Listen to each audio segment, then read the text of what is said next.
Bonjour chers auditeurs, bonjour à tous les élèves de la classe éclaireur Pro Vérité, bonjour à toutes les âmes de lumière qui se libèrent à travers le savoir et la connaissance et qui prennent le temps de nous suivre pour essayer de s'éclairer elles-mêmes, mais aussi apporter la lumière à toutes les personnes qui en ont besoin. Merci d'être avec nous en ce 25 juin 2025 sur la meilleure et l'unique plateforme où les choses sont dites telles qu'elles se présentent, la plateforme éclaireur Pro Vérité, où nous n'avons pas peur des situations et où nous n'avons pas peur d'appeler chaque chose par le mot qu'il faut. C'est ce qui fait notre caractéristique et c'est par cela que les gens nous détestent ou ils nous aiment, mais en tout cas nous existons et nous nous affirmons pour ce que nous sommes. Nous n'avons pas honte de ce que Dieu a fait de nous et nous assumons pleinement notre histoire. Et je dis merci à toutes les personnes qui comprennent que c'est elles-mêmes qui doivent écrire leur propre histoire et qui doivent s'assumer et non regarder à travers le miroir des autres. Merci à vous d'être là et merci encore de nous faire confiance.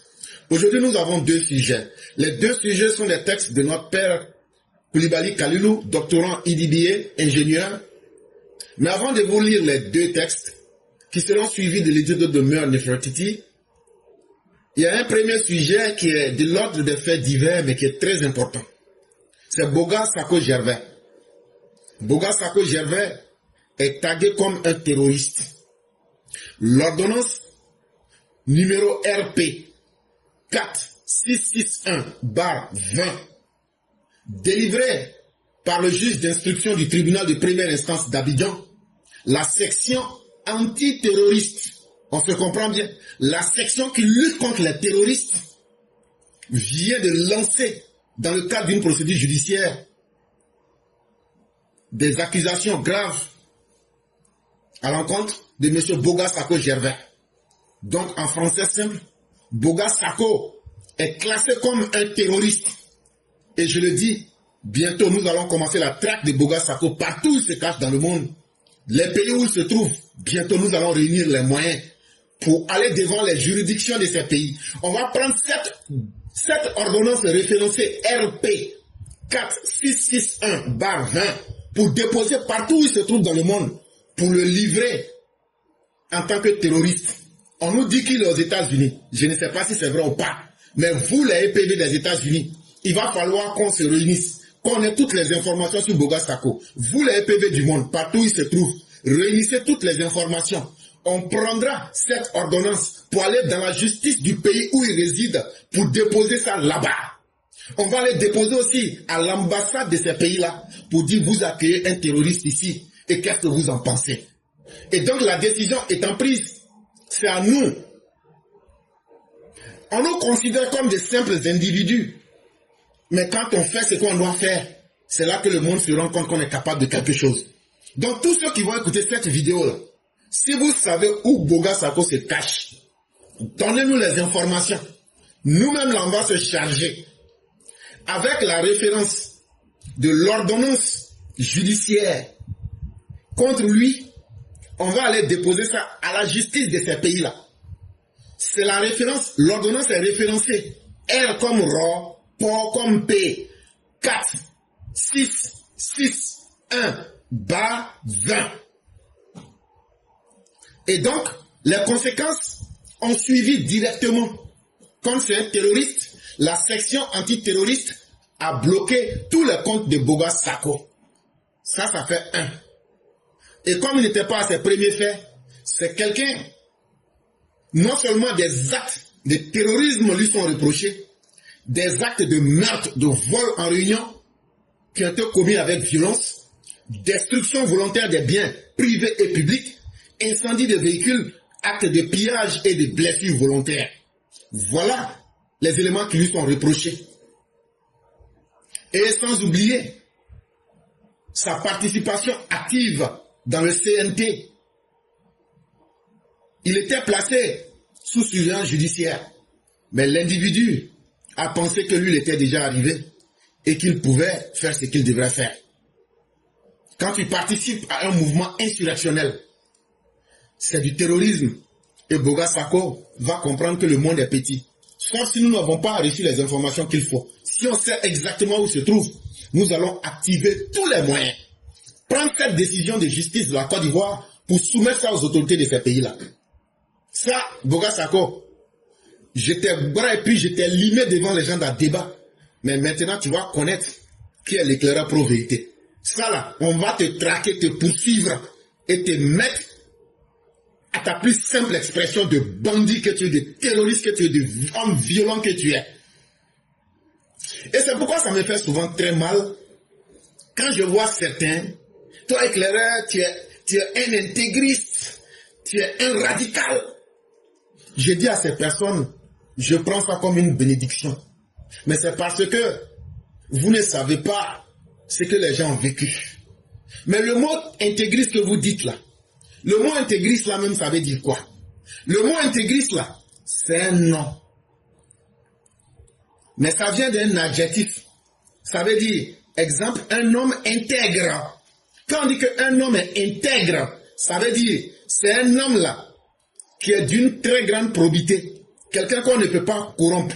Quelqu'un qui est équitable, juste, droit dans ce qu'il fait. Quelqu'un qui est honnête. Quelqu'un qui ne prend pas parti. Quelqu'un qui est incorruptible, on peut pas le corrompre. Quelqu'un qui est juste. Quelqu'un qui est vertueux. Donc là, quand vous me dites que moi je suis intégriste, vous dites que je suis un homme équitable, je suis un homme honnête. Vous reconnaissez que je suis un homme honnête. Vous reconnaissez que je suis dans une vérité où je ne prends pas parti. Vous reconnaissez que je suis quelqu'un qu'on ne peut pas corrompre. Vous reconnaissez que je suis vertueux. Et donc, tous ceux qui sont intègres sont naturellement des intégristes. Et donc, chers parents, n'ayez pas honte. Ces gens comme les Boga Sako, des corrompus, des indélicats, des injustes, des malhonnêtes, des véreux, depuis le temps de Babo, c'est eux qui se cachent pour massacrer les gens en Côte d'Ivoire. Boga Sako que vous voyez là. C'est un criminel en puissance qui est là comme ça. Un meurtrier qui est là comme ça. Il porte une veste, il crée une organisation fantoche. Depuis le temps de Babo, ils utilisent le droit de l'homme là pour faire des assassinats, pour faire des crimes, pour faire des viols. Et vous voulez que nous soyons des tendres en face de ces personnes, comme si nous étions des indignes. Vous voulez qu'on soit des indignes. On n'a qu'à s'asseoir, croiser les bras. Eux vont continuer à tuer les parents des autres. Eux vont continuer à piller les biens des autres. Ils vont continuer à détruire les biens de l'État. Ils vont continuer à faire tout le mal qu'ils doivent faire. Et nous autres, on doit s'asseoir. Et puis maintenant les regarder. Et puis comment vous voudrez que l'histoire et nos enfants nous jugent des indignes? Et c'est pourquoi nous avons décidé. Nous là, ce n'est pas l'argent qui nous intéresse. Nous là, ce n'est pas les passes qui nous intéressent. Nous là, ce n'est pas le matus, le vous-vous-là qui nous intéresse. Ce qui nous intéresse, c'est d'abord de sauver notre intégrité. C'est d'abord de sauver notre honnêteté. C'est d'abord de sauver notre vertu. Et tous ceux qui se sentent dans ce combat, en tant que des personnes qui veulent défendre leur dignité, n'hésitez pas à être des hommes intègres. Et si vous devenez des hommes intègres, ça veut dire des hommes qui inspirent l'honnêteté, l'impartialité, l'incorruptibilité, la justice, la vertu et l'équitabilité. C'est là que vous retrouvez tout votre sens d'être humain. Et quand vous retrouvez tout votre sens d'être humain, c'est là que vous pouvez dire que vous aviez vécu. De toutes les façons, le jour de la naissance de chacun de nous là, personne n'est venu avec une cuillère en or dans sa main. Et le jour de notre mort là, même si tu as été l'homme le plus riche là, tu n'iras pas, même avec de la poussière dans ta main, tu iras nul comme un ver de terre. Donc de toutes les façons là, être riche comme être pauvre là, ce sont des détails dans la vie. Mais c'est comment tu as vécu et pourquoi tu as vécu et quels sont les objectifs que tu as atteints dans ta vie là. C'est ça une vraie vie. Et face à des bandits, face à des criminels, face à des terroristes comme les Boga Sako et autres, qui ont tué les gens, qui ont commis des meurtres et qui ont commis toute forme d'atrocité, les gens pensent que c'est seulement maintenant que Boga Sako a commencé. Il est déjà il y a longtemps. Nous vous disons, vous allez trouver des gens intègres en face de vous. Et un homme qui est intègre est un intégriste. Et nous sommes tellement fiers d'être des intégristes que cette fois-ci là, on va tuer vos parents. On va violer vos mamans. On va éventrer, couper les têtes de vos parents. Et ça, je le dis, cette fois-ci, il ne faudrait pas que vous écoutiez le président Alassane Ouattara. Il n'aura plus de pardon. Parce que ces gens-là, ils veulent faire un génocide. Ils veulent faire un génocide pour que l'histoire se souvienne que eux là, eux seront toujours mieux et que c'est eux qui doivent être toujours au-dessus des autres. Et ça, plus personne ne doit s'asseoir. Si vous êtes dans les quartiers, mes propos peuvent être durs, mais ce sont des propos vrais. Parce que je vous demande de prendre le contrôle de votre dignité. Parce que je vous demande de mettre fin à un cycle de violence où les pauvres citoyens n'ont été que des victimes. Et à un certain moment, qui sont ceux qui sont derrière ces mouvements? Ce sont certains politiciens. Et vous les connaissez. Dès qu'il y a un petit mouvement, cherchez à abattre, à tuer, à massacrer tous ces politiciens-là, sans état d'âme. Quand vous allez les tuer, les massacrer là, vous allez voir, ceux qui sont leurs élèves là, ils vont bien se questionner pour dire, ah, si notre grand patron là, lui là, on l'a égorgé sur la route comme un animal, comme un chien. C'est que nous-mêmes là, on doit se dire, vraiment, c'est que les choses ont changé. Sinon, si vous ne faites pas ça, les mêmes choses que vous dites que vous avez vécu là, vos enfants et vos arrière-petits-enfants vont vivre pire que cela. Ce que je dis là, prenez, si vous n'êtes pas des peuples indignes et des peuples qui ne veulent pas s'assumer, ce que je dis là, ceux qui comprennent mon message, savent que c'est un message de vérité. Que vaut un être humain qui n'a plus de dignité? Que vaut un être humain qui n'a plus d'intégrité? Et donc c'est pourquoi je dis, chacun de vous doit être des gens intègres comme le président. Un homme intègre, il se caractérise par ce qu'il dit et par ce qu'il fait. Ce qu'il dit là, il dit, il fait. Et quand il finit de faire, toi-même tu vois. Et c'est pourquoi je dis, le président Ouattara est un homme intègre. Et voici comment les hommes intègres parlent. Je peux vous garantir que la Côte d'Ivoire continuera d'être en paix.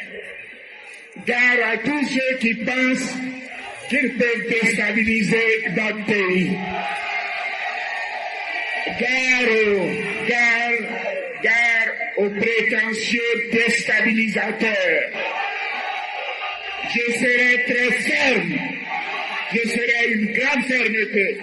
Quelqu'un qui dit qu'il sera ferme là, c'est un intégriste ou c'est un radical? Vous avez une fois vu quelqu'un qui est ferme là, quelqu'un qui n'est pas un intégriste dire que je serai ferme? Donc le président Ouattara là, allez lui dire que son fils éclaireur dit que le premier des intégristes c'est lui Alassane Ouattara.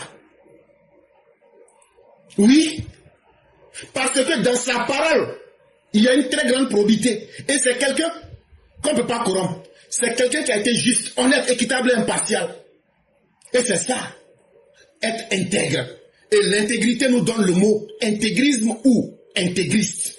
Et nous le sommes, et nous sommes très fiers de l'être. Et nous n'allons pas seulement parler, mais dès que ces gens-là vont nous provoquer, vous les massacrez même dans les rues, dans les quartiers. C'est ce qu'on est en train de vous dire. De la manière dont ils pensent qu'ils ont prospéré dans leur mal là. C'est comme ça nous on va leur montrer que nous on est plus garçons que eux pour faire disparaître leur race. Et puis on va voir ce qui va se passer.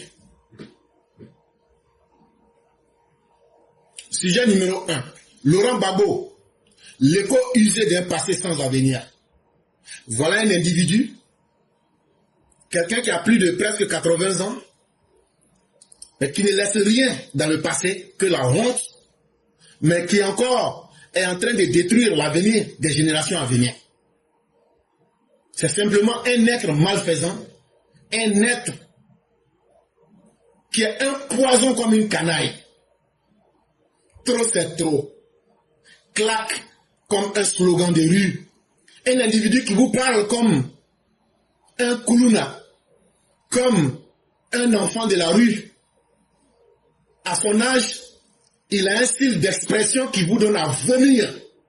Parce que c'est ça, ce que tu dis là, c'est ce qui est à l'intérieur de toi. Un homme pourri. Mais à la lecture, c'est une banderole froissée, brandie par un homme en quête d'écho et d'écoute. Mais lorsque tu écoutes très bien, tu te rends compte que ce Laurent Gbagbo, c'est non seulement un homme fini, mais il est à la recherche des gens qui peuvent encore lui prêter attention pour l'écouter. Parce qu'il sait que lui-même il est fini. Et ce qu'il dit là, ça n'intéresse plus personne. C'est un cri qu'il lance, mais il n'y a rien derrière. Il n'y a rien derrière parce que l'intention qui est derrière n'est pas bonne. L'intention qui est derrière, c'est de défendre lui-même son propre intérêt individuel contre les Ivoiriens. Donc, il ne fait que lui-même parler, s'égosier, fulminer dans le vide. Trop, c'est trop. Il ne fait que tourner sur lui-même. Mais en réalité, ce qui est trop là, qu'est-ce que tu proposes? Parce que ce que les gens veulent, ce que les Ivoiriens veulent là, c'est un politicien qui vient leur dire des choses et puis ils disent, regardez ce qu'on peut faire ensemble dans l'avenir, puis c'est bien pour vous. Sinon, les histoires et les contes du passé là, ça n'intéresse plus personne. Et tu ne pourras pas prendre ces histoires, ces mythes, pour les maquiller en promesses, pour essayer d'impressionner la nouvelle génération. Ah non, c'est Gbagbo, comme il a parlé là, c'est que c'est vrai. Non. Est-ce que c'est pas toi hier, Gbagbo? Entre le 26 octobre 2000 et le 11 avril 2010, est-ce que hier, quand je dis hier, cette période-là, plus de 10 ans, qu'est-ce que tu as fait pour diminuer la souffrance des Ivoiriens? C'est facile. Si tu avais diminué la souffrance des Ivoiriens, tu n'aurais pas aujourd'hui honte de ton passé lugubre, de ton passé. Mais toi et ta femme Simone, vous n'aviez que faire violer les femmes, créer les escadrons de la mort, semer le désordre en Côte d'Ivoire. Et aujourd'hui, vous avez honte de cela. Et vous ne voulez pas assumer ce passé honteux. Et vous voulez que les choses changent. Non, les choses ne changeront pas. Il ne suffit pas aujourd'hui en politique de prendre des formules pompeuses. Ah oui, trop, c'est trop. Ça là, ça ne peut pas faire oublier ton passé avec un fond creux. Ton passé visqueux, qui souffre d'une platitude légendaire là, on ne va pas oublier. Et tes partisans, vous rentrez en inbox. Pourquoi tu t'attaques à Gbagbo? Pourquoi tu t'attaques à Gbagbo? Je m'attaque à Gbagbo parce que la honte qu'il est là, que vous voulez cacher là, chaque jour que Dieu fait là, la destruction que votre Laurent Gbagbo a fait dans notre vie là, je vais sortir pour dire ça, même si c'est dans 1000 ans. Et quand je fais ça là, les gens vont y regarder après et ils se disent, ah, ce que le monsieur l'a dit là, c'est la vérité parce qu'on a vu et voilà ça aujourd'hui. Et donc ça veut dire, c'est la stratégie de la goutte d'eau contre la pierre. Je vais frapper, frapper, frapper jusqu'à ce que je vais briser la pierre. Et ça va vous faire mal, mais je ne vais pas arrêter aussi. Voilà un homme paradoxal qui veut se poser aujourd'hui en défenseur de laisser pour compte. Que trop c'est trop. Si trop est trop là, il faut quitter la Côte d'Ivoire. Ou bien il faut rendre aux Ivoiriens compte du bilan que tu as fait. Là, les Ivoiriens vont te dire, si trop c'est trop, ou même si trop n'est pas trop, là, ils vont te dire ça. Toi, tu étais là, tu as gouverné, mais tu n'as pas diminué la souffrance des Ivoiriens. Chaque fois à trouver des subterfuges les plus loufoques. Non, c'est le goudron qui est cher. Non, c'est la route qui est devenue tranchante. Non, c'est pas la faute des Soro, c'est le monde qui est devenu comme ça. Tu as évoqué le cas des déguerpis. Tu vas faire de la comédie.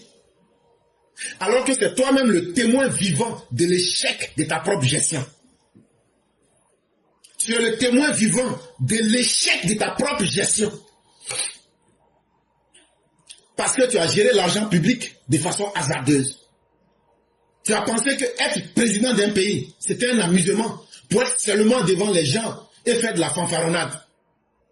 Mais tu t'es trompé. Parce que le peuple là, lui ne se souvient plus d'une seule chose.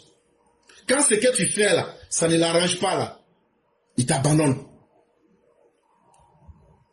Donc, ton peuple imaginaire que tu crées pour masquer ta solitude là, et pour masquer la minorité dans laquelle ton parti est, pardon, tu n'auras pas les vrais Ivoiriens.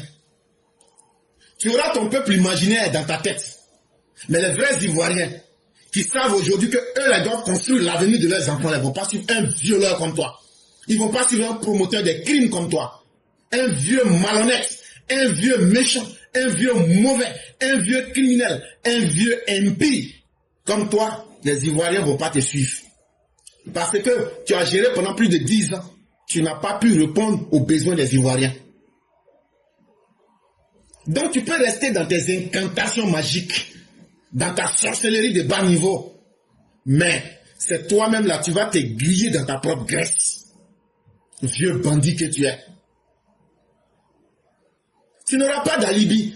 Ton passé là, ça est là, tout le monde voit. En vidéo, en écrit, dans tes actes, toi-même ton comportement là, est ton plus gros poison aujourd'hui. Donc, on comprend bien que ce n'est pas aux Ivoiriens que tu as parlé. Parce que la majorité des Ivoiriens là, on les a vus au stade Ebimpe le 22 juin 2025. Ton message là, c'est un cercle restreint, un cercle de personnes usées et essoufflées, des gens sans dignité, qui disent on a quitté la CEI et après on s'en va les retrouver là-bas, ils se cachent encore. Et vous voulez que ce sont des gens comme ça que le gouvernement écoute. Ton fan club que tu as créé là, PPACI là, ton fan club ethnique tribaliste là, ton fan club qui n'est qu'un bastion résiduel d'un vieux électorat, un relais de mobilisation d'un groupe de villageois xénophobes et tribalistes là, votre message là, ça ne va plus passer. Ceux qui s'amusent avec toi là, c'est parce qu'ils ne te connaissent pas. Mais nous qui t'avons connu, nous qui t'avons vu à l'œuvre, vieux criminel, insensé que tu es, même ta mort ne va pas nous être suffisante. Laurent Gbagbo, la seule chose qui te sauve aujourd'hui, c'est Alassane Ouattara. Toi avec tes sbires, si on a l'occasion là, on va vous tuer comme des chiens. Ça là, intégrez ça dans vos textes et enregistrez très bien les messages. Parce que tu ne peux pas tuer les parents des gens et eux ils vont venir dire non, il n'y a pas de paix. Il faut d'abord la vengeance. Il faut d'abord la vengeance. Il n'y a pas eu de justice. Donc il faut la vengeance. Et en 2025 là, on va vous donner ça propre. On va mettre fin à vos conneries pour vous montrer que ce n'est pas vous qui créez les êtres humains sur la terre. Et que chaque être humain là, c'est à Dieu de décider comment il va vivre.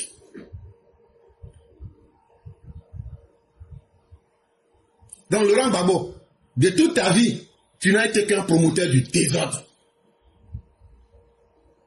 Tu n'as été qu'un individu qui est dans la manipulation pour atteindre ses propres projets personnels. Mais si ton trop c'est trop là, c'est une manière de supplier les Ivoiriens. Si c'est ton testament politique déguisé que tu es en train de faire, il faut d'abord dire que tu es en mauvaise posture. Parce que de tout ce qu'on va te dire là, tu es très mal placé aujourd'hui.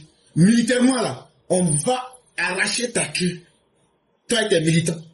Si vous pensez que les Ivoiriens sont amoureux de vous et que vous interprétez le silence de vos victimes comme une faiblesse, provoquez les gens et vous allez voir dans les minutes qui vont suivre.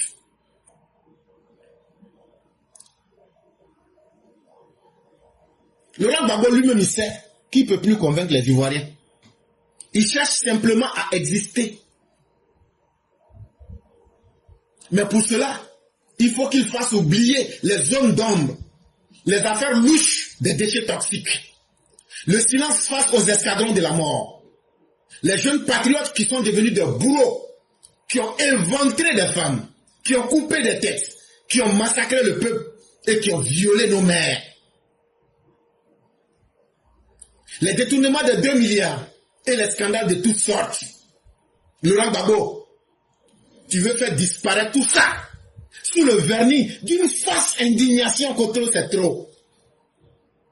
Mais les faits restent têtus, Laurent Gbagbo. Ce que tu as fait là, ayons le courage de mettre ça à la face des Ivoiriens. Pour que les Ivoiriens disent, quand Simone Gbagbo disait, les femmes qui se sont fait violer, c'est parce qu'elles ont cherché. Vous voulez marcher, non? Simone Gbagbo dit que les Ivoiriens désapprouvaient les raisons de la marche. Vous, votre marche la faites. Nous, aujourd'hui, qui sommes les vrais Ivoiriens, là, qui désapprouvons votre marche, là, on va violer vos mamans, on va violer vos soeurs, on va violer vos parents. Les jeunes patriotes que vous avez pris pour couper les têtes de nos parents, là, on va faire la même chose à vos papas, mamans, même vos spermes.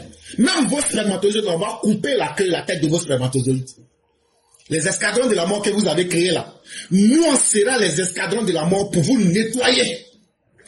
Parce que trop, ça n'est de trop. Ceux qui n'aiment pas mon message, vous vous désabonnez. Je m'en fous. Je dis ce que je pense. Parce que chacun sait ce qu'il a vécu. Et quand on voit le fait de voir Laurent Gbagbo dehors même, c'est déjà une double mort pour nous. Mais cette fois-ci là, c'est que la justice a été incapable de faire. Ce que le gouvernement ne veut pas faire là, nous on va massacrer ces criminels là. Et on va brûler leur corps devant tout le monde. Que non, si tu parles comme ça là, je n'ai jamais cherché 5 francs. Je n'ai jamais cherché 5 francs dans les trucs de Facebook et TikTok. S'ils veulent là, ils n'ont qu'à bloquer mes pages. Moi, je ne vais jamais adapter mon langage. Je ne vais jamais changer mon langage. Je vous ai dit que je suis un homme intègre, donc un intégriste. TikTok va te couper, ils n'ont qu'à me couper, je m'en fous. Je ne prends pas ça pour me nourrir. Je n'ai pas besoin de ça. J'ai fini cela, je m'en vais faire mon dossier. Mais c'est que la vérité là, on va la dire. On va réveiller le peuple. Le jour que vous allez sortir là, vous êtes en train de dire que c'est parce que Ouattara a peur de vous qui n'a pas dit sa candidature, non? Bon, le jour qu'il va dire là, tous ceux qui vont sortir là, ça, on va vous écraser. Ça veut dire, je ne sais pas quel mot je peux prendre pour vous dire, mais on va vous tuer très mal. On va vous tuer très mal. S'il y avait un autre mot là pour vous dire là, c'est moi je vous dis ça en face. On va vous massacrer d'une manière que vous n'avez pas imaginée. La sauvagerie avec laquelle on va vous accueillir là, vous allez comprendre que ce n'était plus l'histoire de politique. Mais on est rassasié de la haine et on vous attend. Les faits sont têtus. Les vidéos sont là. Les gens voient, ça fait rire les gens.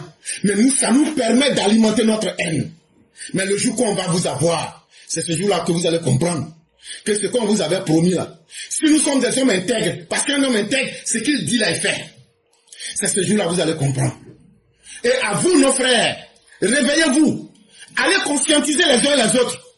Cette 2025 là, ça doit être la fin du cycle de l'axe du mal en Côte d'Ivoire. Tant qu'on ne va pas massacrer les leaders malfaisants en Côte d'Ivoire, on n'aura pas la paix. Et c'est une réalité. Laurent Gbagbo aujourd'hui se laisse utiliser pour créer encore des bastions du désordre en Côte d'Ivoire. Lui et son désordre là, on va les précipiter dans la tombe cette fois-ci ensemble. C'est eux qui sont là. Quand lui, Laurent Gbagbo, chaque fois que pendant son règne, le peuple demandait un minimum de bien-être, c'est lui qui a opposé au peuple des armes. Et aujourd'hui, tu veux que ce même peuple-là ait la mémoire sélective. Tu veux que ce peuple-là soit frappé d'amnésie pour oublier le mal que tu lui as fait. Laurent Gbagbo, les faits restent têtus. Le passé, là, on ne peut pas effacer ça parce qu'on a envie aujourd'hui. Tu voudrais que le passé s'efface, mais ta volonté ne peut pas suffire à effacer le passé. Il faut plutôt l'assumer. L'heure de la légitime défense a sonné. Et toute personne qui s'assoit pour se donner des raisons, pour ne pas se lever pour défendre sa vie, tout ce qui va t'arriver, tu le mérites.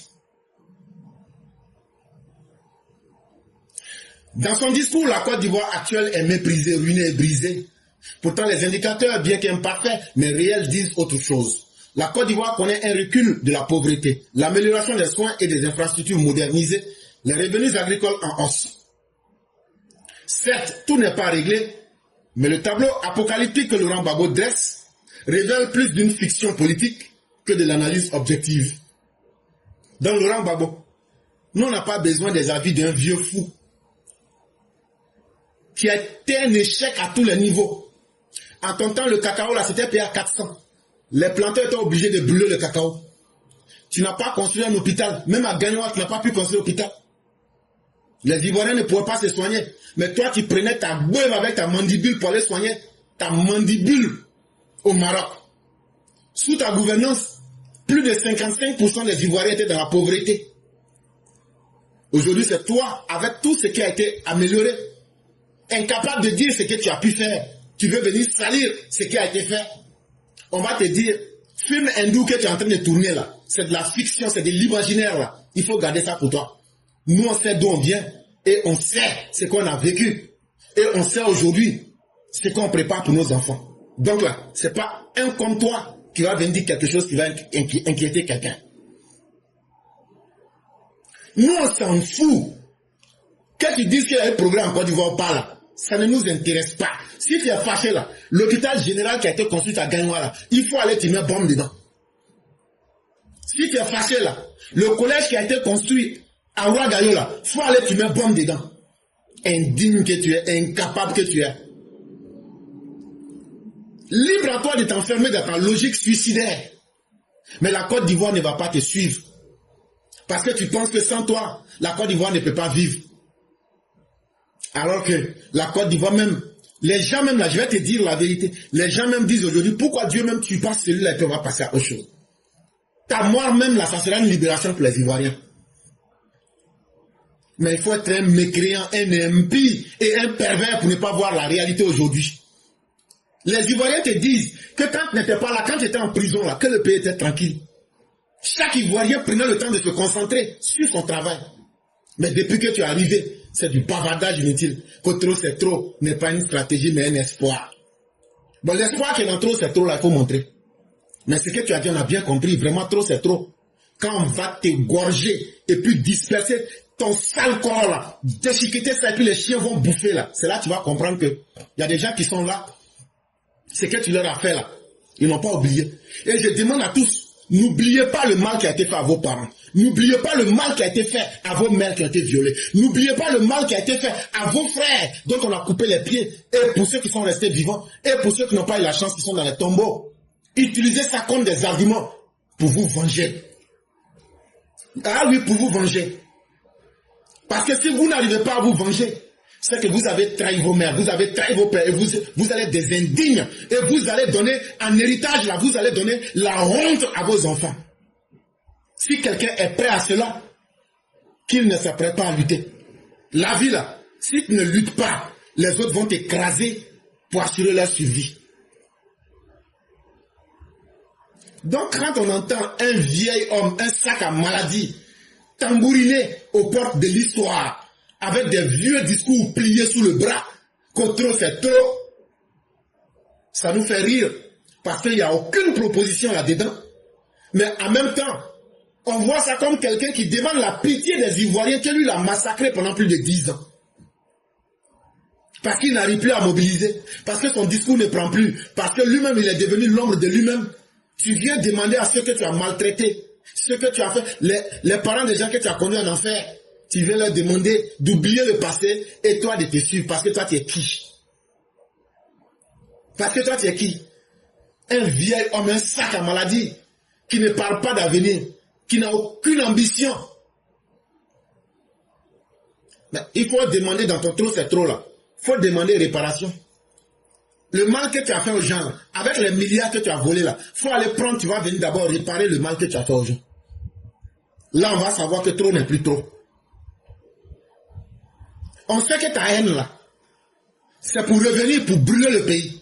Ce que tu n'as pas pu faire là, tu vas faire ça. Pour répéter le cycle de la vengeance. Mais avec courage, Laurent Gbagbo. Avec lucidité, mais avec une fermeté. Et avec assez d'intégrisme. Nous allons mettre fin à ta turpitude. Laurent Gbagbo, il faut compter sur nous.